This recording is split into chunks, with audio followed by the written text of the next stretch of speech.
श्री राधा वल्लभ श्री हरिवंश श्री हरिवंश श्री राधा श्री राधा। ओम अज्ञानतिम्रान्धस्य ज्ञानाञ्जना शलाकया चक्षुरुन्मीलितं येन तस्मै श्री गुरुवे नमः। आज का मनुष्य अपने समय को यूं ही व्यर्थ कर रहा है। समय कहाँ व्यर्थ हो रहा है, इस पर जरा विचार करिए।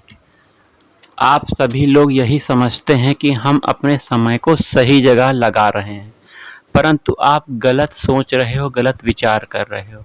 आपका पूरे का पूरा समय 24 घंटा संसार में और आपके शरीर में लगा हुआ है, न कि भगवान के चरणों में।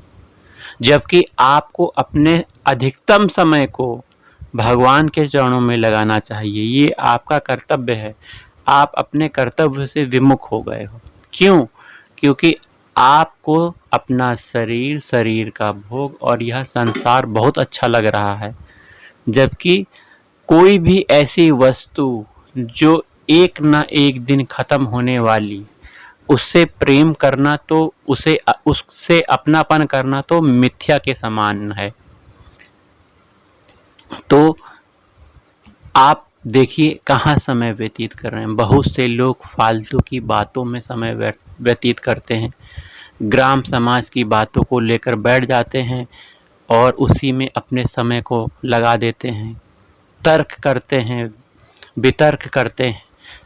इन तर्क वितर्क के माध्यम से अपने आप को बुद्धिमान मानते हैं।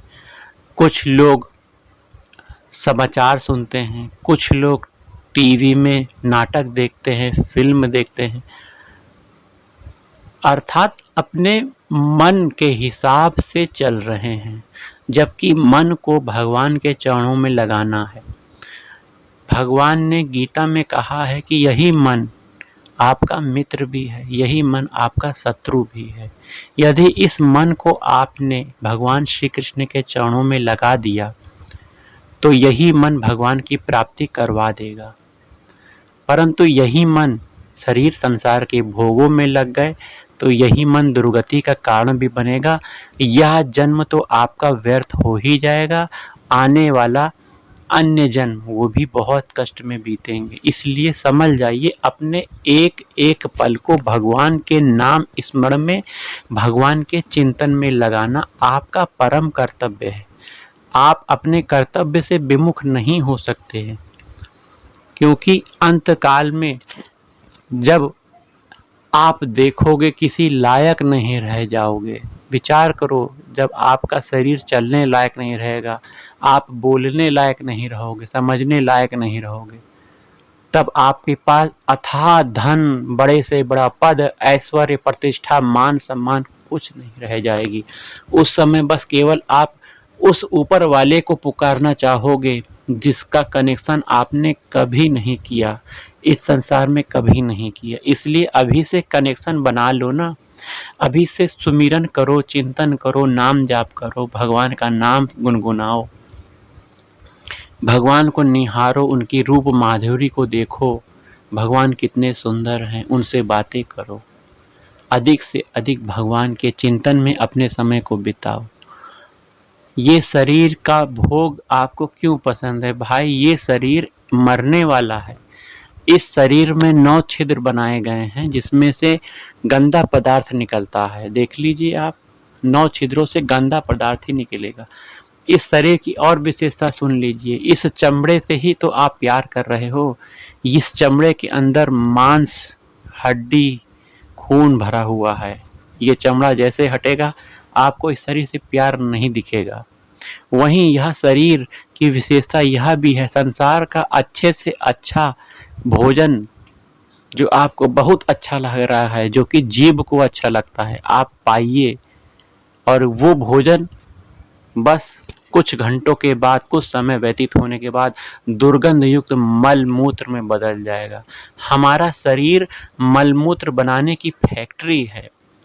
समझिए बात को। इस शरीर से ज़्यादा प्यार नहीं करिए। इस शरीर से अपने लक्ष्य की प्राप्ति कर लीजिए। आपका लक्ष्य भगवत प्रेम, भगवत प्राप्ति करना है।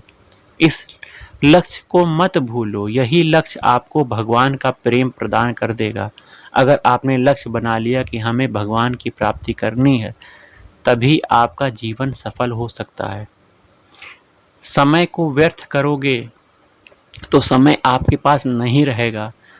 जब आपके पास समय नहीं रहेगा तो आप पछताते रह जाओगे। बड़ी भूल कर रहे हो इस समय कि आप धन कमाने में, आप अपने परिवार, शरीर, अपने रिश्तेदार, नातेदार, इन सब के चक्कर में पड़े हुए। ये हमारे हैं, ये अपने हैं, ऐसा करना चाहिए, ये सब विधि विधान, ये सब नहीं चलता। केवल भगवान को अपना मानकर सभी कार्य करो। कार्य सभी करना है आपको, भगवान की भावना करके। भगवान का चिंतन न छूटे। कार्य संसार का हो रहा है लेकिन चिंतन भगवान का चल रहा है, तो यही कार्य आपको भगवत प्राप्ति करवा देगी। तो जीवन में अपने समय को व्यर्थ ना करते हुए भगवान के नाम, भगवान के रूप, भगवान के लीला धाम में अपने मन को लगाओ। चलिए, वृंदावन रसिक संत महात्माओं के जीवन प्रसंग पर चर्चा चल रही थी, जिसमें आज श्री सेवक वाणी हमने पढ़ी होगी। सेवक जी के जीवन चरित्र के कुछ विशेष प्रसंग पर चर्चा करते हैं। श्री सेवक जी का वास्तविक नाम श्री दामोदर दास सेवक था। श्री भगवत मुदित जी कहते हैं कि सेवक जी के समान संसार में आज तक कोई दूसरा सेवक नहीं हुआ। वे संपूर्ण धर्मियों में प्रधान थे और श्री हरिवंश के नाम, उनकी वाणी उनका सर्वस्व था।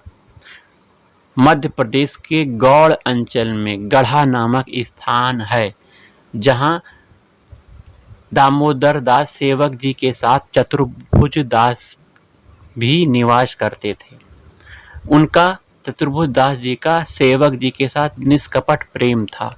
दोनों उत्तम ब्राह्मण कुल में जन्म लिए थे। दोनों बहुत बड़े पंडित और चतुर थे। उन लोगों का हरि भक्तों से स्वाभाविक ही अनुराग था। जो भगवान के भक्त होते हैं वो एक दूसरे से मिलकर बहुत आनंदित होते हैं, और उन्हीं लोगों के बीच भगवान की चर्चा होती है, भगवान के लीलाओं की चर्चा होती है, जिसको सुनकर उन्हें बहुत आनंद आता है, बहुत प्रेम होता है। तो दोनों किसी सद्गुरु की तलाश में थे। एक दिन श्री वृंदावन धाम से रसिक उपासकों की एक टोली गढ़ा पहुंच गई। रसिकों ने पूरी रात लीला गान किया। ये दोनों प्रेम पूर्वक उनका श्रवण करते रहे। इन रसिकों ने श्रद्धा को देखकर, दोनों की श्रद्धा, श्री दामोदर दास जी की श्रद्धा और चतुर्भुज दास जी की श्रद्धा, दामोदर दास जी हमारे सेवक जी हैं, इन दोनों की श्रद्धा को देखकर पूछा कि तुम किनके शिष्य हो? तो दोनों ने कहा अभी हम किसी के शिष्य नहीं हैं। अब आप भी बताएं कि हम किसको गुरु बनाएं। तब इन रसिकों ने कहा कि वृंदावन में आजकल श्री हरिवंश चंद्र सब रसिकों द्वारा प्रशंसित हो रहे हैं। यह कहकर रसिकों ने श्री हिताचार्य के रस सिद्धांत की रूपरेखा उनको समझाई, उनकी जगत क्रिया से अलग रहने का वर्णन किया।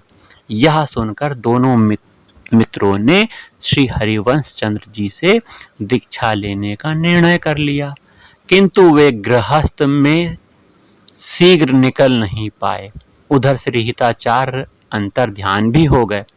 इस समाचार से दोनों मित्रों को अधिक कष्ट हुआ।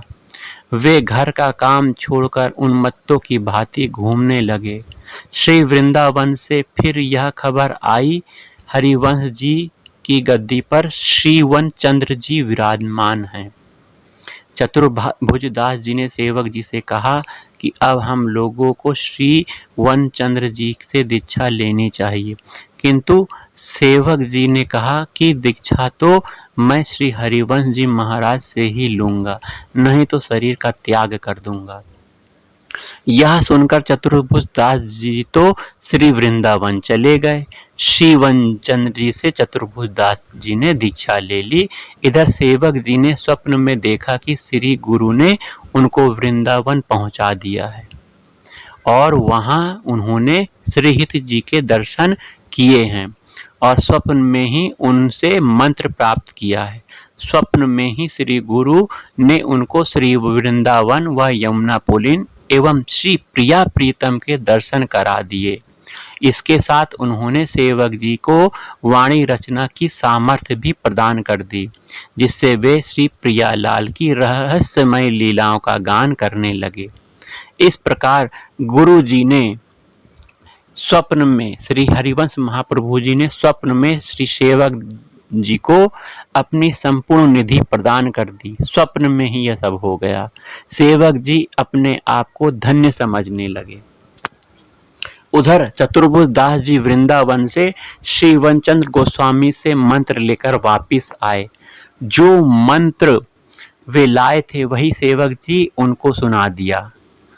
सेवक जी ने उनको सुना दिया और उनको अपनी रचना सेवक वाणी भी सुनाई। सेवक वाणी में सर्वस्व श्री हरिवंश ही हैं। उनको श्री श्यामा श्याम से सर्वथा अभिन्न माना है। इसलिए भगवत मुदित जी ने कहा है कि जो लोग सेवक वाणी नहीं जानते, रसिक लोग उनकी बात को प्रासंगिक नहीं मानते। सेवक वाणी जो नहीं जाने, तिनकी बात रसिक नहीं माने। श्री वृंदावन में श्री वनचंद्र ने जब इस वाणी को सुना तो सेवक जी को देखने की उनकी बहुत तीव्र इच्छा हुई और उन्होंने यह निश्चय करवा दिया कि मैं जिस दिन सेवक जी को देखूंगा उस दिन उनके ऊपर श्री जी का भंडार न्योछावर करके लुटा दूंगा। सेवक जी ने श्री वनचंद्र जी का यह निश्चय सुना तो वे बहुत कांप गए। वे विचार करने लगे कि मैं तो प्रभु इच्छा से श्री वृंदावन जा रहा था, लेकिन मेरे जाने से श्री ठाकुर जी का भंडार लुटता है तो मैं नहीं जाऊंगा। श्री वनचंद्र जी ने जब यह सुना तो सेवक जी नहीं आ रहे हैं, उन्होंने सेवक जी को आने के लिए आग्रह पूर्ण पत्र लिखा और अपनी शपथ भी दिला दी।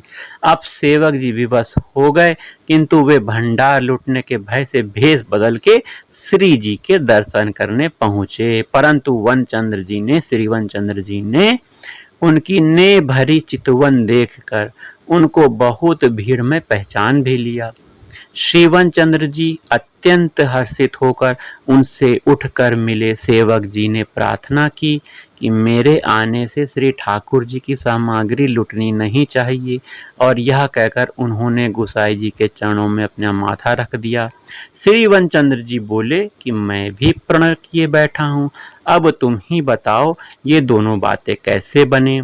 अब तो इसका एक ही उपाय है कि मैं तुम्हारे ऊपर प्रसादी भंडार न्योछावर करके लुटा दूं, और उन्होंने भंडार लुटा दिया। श्री भगवत मुदित जी कहते हैं कि इस घटना से यह प्रत्यक्ष दिखलाई देता है कि गुरु शिष्यों पर किस प्रकार से रिझते हैं, उनके ऊपर सर्वस्व न्योछावर करके किस प्रकार रस से भीजते हैं। श्री वनचंद्र जी ने उसी दिन से आज्ञा दी कि हित चतुरासी और सेवक वाणी को सदा एक साथ ही लिखना और पढ़ना चाहिए। चरित्र के अंत में भगवत मुदित जी कहते हैं कि सेवक जी के समान अन्य कोई ऐसा उपासक नहीं हुआ जिसके प्रण को रक्षा स्वयं उनके गुरुदेव ने की। जय जय श्यामा जय जय श्याम, जय जय श्री वृंदावन धाम। मेरी श्यामा मेरो श्याम, मेरी श्यामा मेरो श्याम, मेरो श्री वृंदावन धाम। जय जय श्यामा जय जय श्याम, जय जय श्री वृंदावन धाम। श्री राधा श्री राधा श्री राधा श्री राधा।